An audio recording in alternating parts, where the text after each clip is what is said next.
সাধু কানা বনে যারে বলে কানা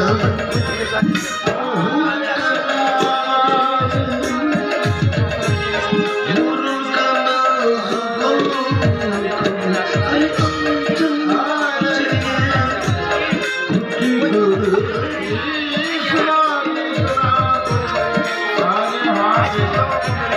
জানি না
জমিদার বাবু ঘরখানা ঝাড় দিলাম আর একটু মনের দুঃখে কৃষ্ণ গুণগান গাইলাম।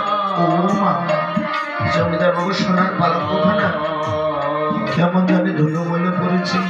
তা সোনার পালঙ্ক তো আর ঝাড় দেওয়া যায় না, দেখ শাড়ির আঁচলখানা দিয়ে একটুখানি ধুলো মুছে দিই।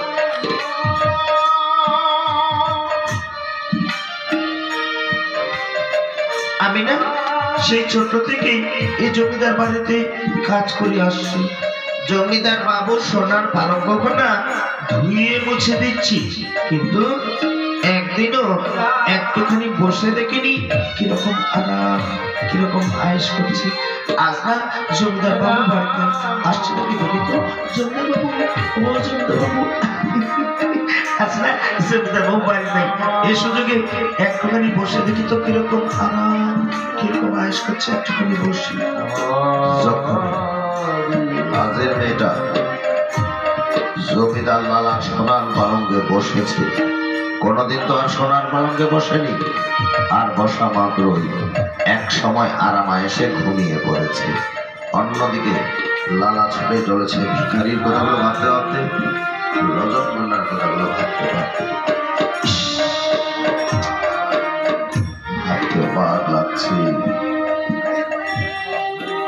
আরে সামান্য ভিখারি ও কিন্তু অর্থ সম্বল করলো না, আমার চোখের সামনে ও টাকাগুলো নদীর চলে ছুঁড়ে ফেলে দিল। আর বারবার বারবার রজকন্যা তার বাবাকে বলছে যে বাবা বেলা চায়। সত্যি কি এই লালারও জীবনের বেলা যায়? তারা একদম ভালো লাগছে না, বড় টায়ার লাগছে, বড় ক্লান্তি লাগছে। যাই একটু সোনার পালঙ্কে গিয়ে বসি, একটু আরামায়েশ করি।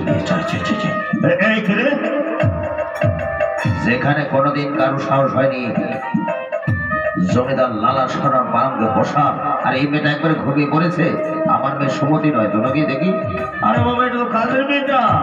কি করে সাহস হয়, কি করে সাহস হয় যে জমিদার লালা সোনার পালঙ্কে ঘুমানো? দাঁড়াও, দেখাচ্ছি মজা। কে কথা আছে যে এই মেয়েটাকে নিয়ে গিয়ে 30টি বেত্রা ঘাত করো। আরে বাবা, জমিদার বাড়ি থেকে লোকজনের অভাব হয়ে গেল নাকি? হ্যাঁ, কেউ শুনছিস? এই মেয়েটাকে নিয়ে গিয়ে 30টি বেত্রাঘাত করো।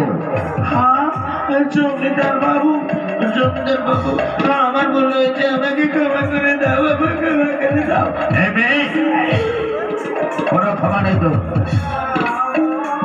যে ভুল করেছিস না তার সাজা তোকে পেতেই হবে। কেউ শুনছিস?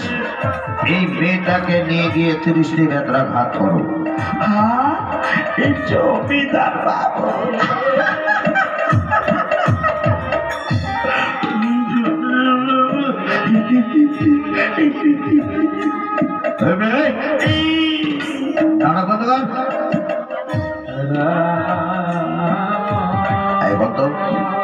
আমি যে 30টি যাত্রা খেতে নির্দেশ দিলাম তাতে হাসলে বা কেন আর কাঁদলে বা কেন?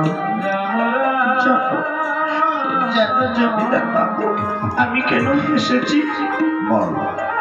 ওই সামান্যতম সময় সোনার পালঙ্কে ঘুমিয়েছি বলে মাত্র 30টি বেত্রাঘাতের নির্দেশ দেওয়া হলো, তাই আমি হেসেছি। ও তাই নাকি? তাহলে ঠিক আছে, বেত্রাঘাত বাড়িয়ে দেওয়া যাবে। বন্ধ, কাঁদলে বা কেন? বাবু, আমি আমার জন্য কাঁদিনি গো, আমি কেঁদেছি তার জন্যে। এতটুকু সময়ের জন্য যদি 30টি বেত্রাঘাতের নির্দেশ দেওয়া হয়, তাহলে যে ব্যক্তি সারা জীবন ওই সোনার পালঙ্কে ঘুমিয়ে এসেছে, না জানি গোবিন্দ গোপাল, তার জন্য কত বেত্রাঘাত জমা করে রেখেছে গো, কত বেত্রাঘাত।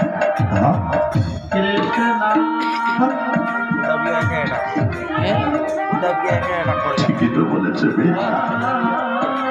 আজকের আদালতের বিচারক হয়ে যদি আমি ও সামান্যতম সময় সোনার পালঙ্কে ঘুমিয়েছে বলে 30টি বেত্রাঘাতের নির্দেশ দিতে পারি, তাহলে ওই একই সোনার পালঙ্কে পাবে সারা জীবন ঘুমিয়ে এসেছি, তাহলে আমার জন্য কেন বেত্রাঘাত থাকবে না? আদালতে রায় হলে একটাই হওয়া উচিত, ও মানুষ, আমিও তো মানুষ।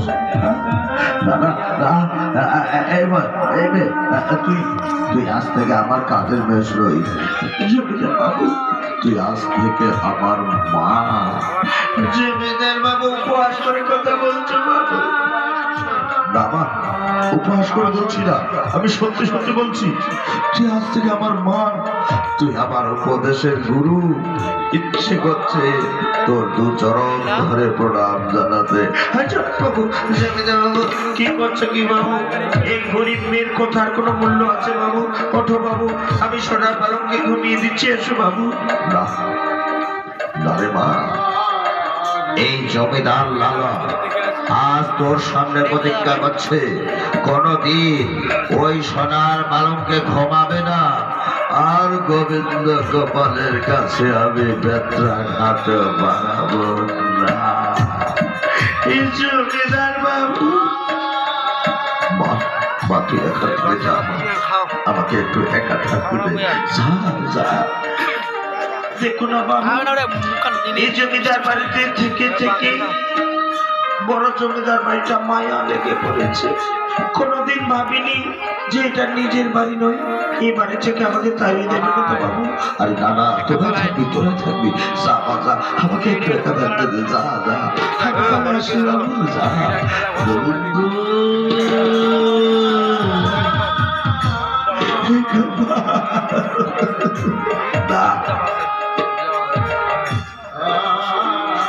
আর কোনদিন ওই সোনার পালঙ্কে ঘুমাবো না, আর গোবিন্দ গোপালের কাছে আমি বেত্রাঘাত বানাবো না।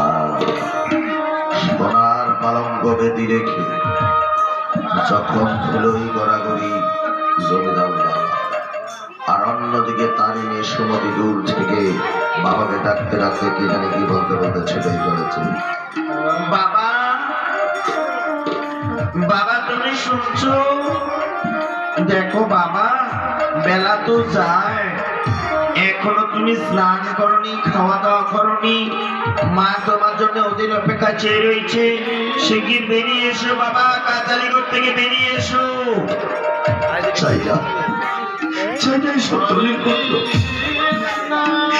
এগুলো কেন আমি বুকে নিয়ে বেড়াচ্ছি, পকেটে নিয়ে বেড়াচ্ছি, যেগুলো আমার সঙ্গের সাথী হয়ে যাবে না?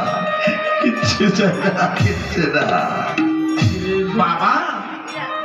বাবাকে কবার পর ডাকছি, কথাগুলো যেন বাবার কানেই যাচ্ছে না। আচ্ছা বাবা, তুমি কি একটু পশ্চিমের জানলাটার ফাঁক